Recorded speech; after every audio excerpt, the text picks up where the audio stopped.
Hello, ladies and gentlemen, and welcome to the Discriminating Gamer. And baby, if you've ever wondered what ever became of me, well, I'm living on the air in Cincinnati, WKRP. Ladies and gentlemen, Fantasy Flight Games Imperial Assault is a fantastic game. It's got a campaign game, it's got a skirmish game, a lot of fun. It's one of Fantasy Flight Games' best-selling games of all time. Hasn't been out 6 months yet. It's really, really a lot of fun. Well, ladies and gentlemen, Fantasy Flight Games came out recently with a host of villain and ally packs, and we're going to go ahead and give you a little bit of an overview to see what you get when you get these villain and ally packs in Fantasy Flight Games Imperial Assault. Let's take a look.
So first of all, the ally packs that are available for Star Wars Imperial Assault are Han Solo, Chewbacca, Rebel Troopers, Rebel Saboteurs, the Royal Guard Champion, IG-88, and of course, General Weiss and his special AT-ST of Death. Rawr! Now, each ally pack comes with, of course, a figure. Now, the base game comes with rules, mission scenarios that feature a lot of these different characters, but they only have little tokens for the characters. The ally packs and villain packs actually come with the plastic miniatures. So you've actually got a Han Solo, a Chewbacca, a second AT-ST, because the first one in the core game wasn't enough, right? And so that's pretty cool, because let's face it, there's that toy factor, and you like having the little figures there in the game. But also, too, critically, they come with a lot more than just the figurines. They're also coming with specific missions, some of the side cards that can fit into the campaign game. So as you're playing the campaign game, you may be able to actually trigger one of these scenarios from the ally pack or the villain pack, which is very, very cool. So you can integrate these things story-wise and scenario-wise into the campaign game.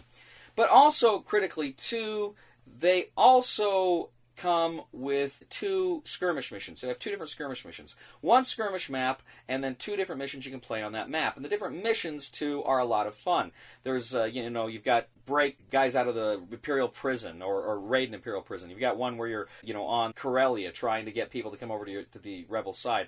So there's different missions for the skirmish game as well, and you can play through all of these things. You also get cards. Now, here's the thing. A lot of the cards for the characters are already available in the core game. You've already got a Han Solo card and a Chewbacca card that you, of course, use with the tokens and an IG-88 card, etc., etc. Well, the core, or rather the villain and ally packs come with those same cards again, so it's kind of weird. Now you got these double cards. I don't know. Didn't know that was necessarily an absolute must-have for these expansions. You already had those cards. I guess it's nice to have doubles, right?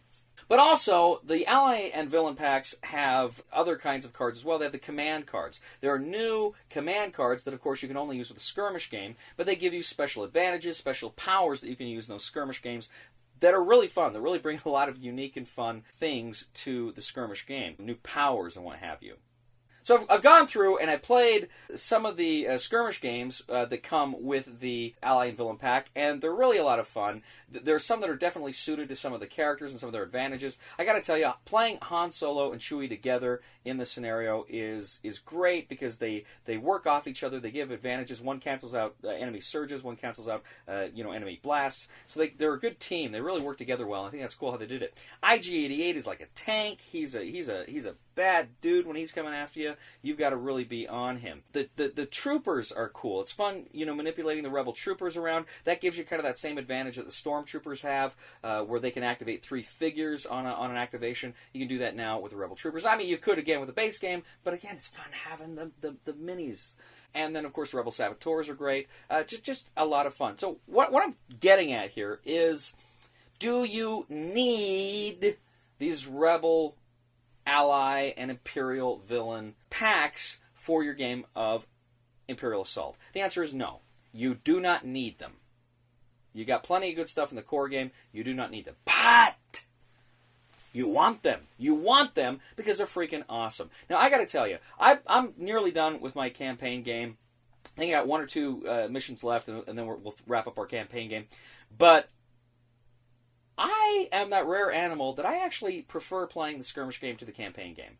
I mean, I like the story of the campaign game, but I really just like that one-on-one, head-to-head competition of the skirmish game. To me, that is just a lot of fun, and I really, really, really enjoy it. I like building your armies, kind of like when you're building the squads in X-Wing miniatures. I really get a kick out of that. And these are some fun new scenarios. Scenarios I've played are just for fun. I haven't played nearly all of them, but the ones I played, I really enjoyed. I really got a kick out of those.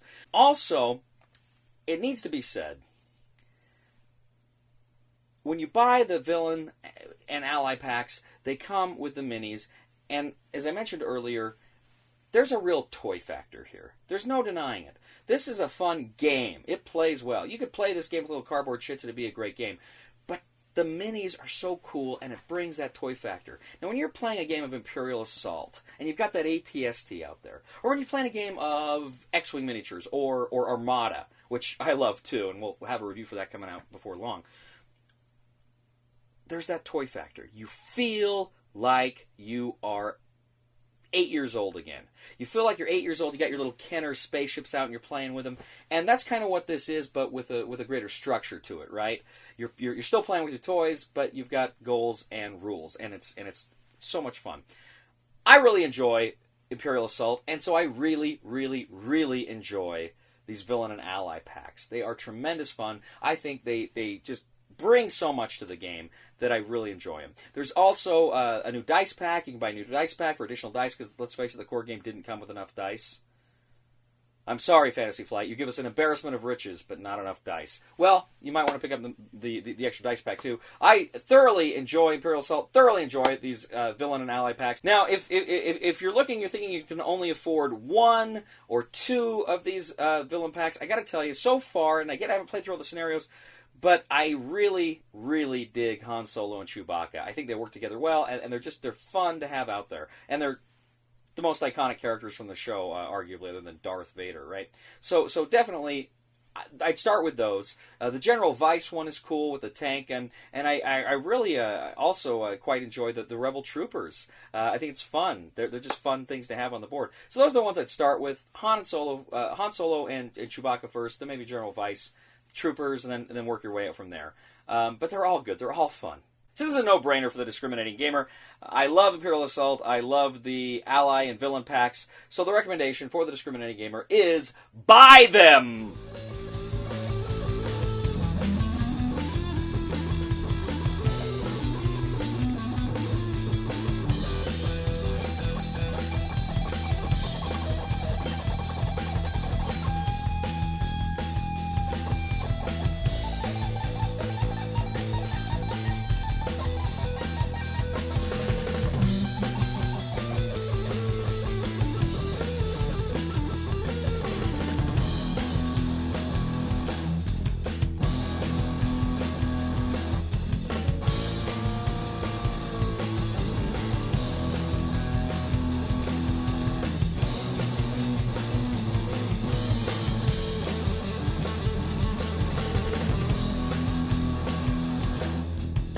Thank you once again for joining us today on The Discriminating Gamer. As always, we ask you to please leave a comment here on YouTube, on Board Game Geek, on our Facebook page, or on thediscriminatinggamer.com. We ask you to please like us on Facebook and subscribe to us on YouTube. We are The Discriminating Gamer, and, Chewie, we're home.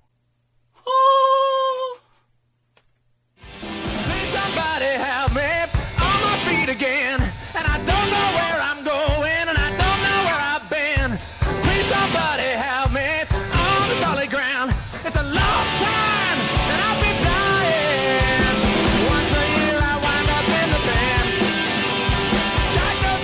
Don't forget Empire versus Rebellion.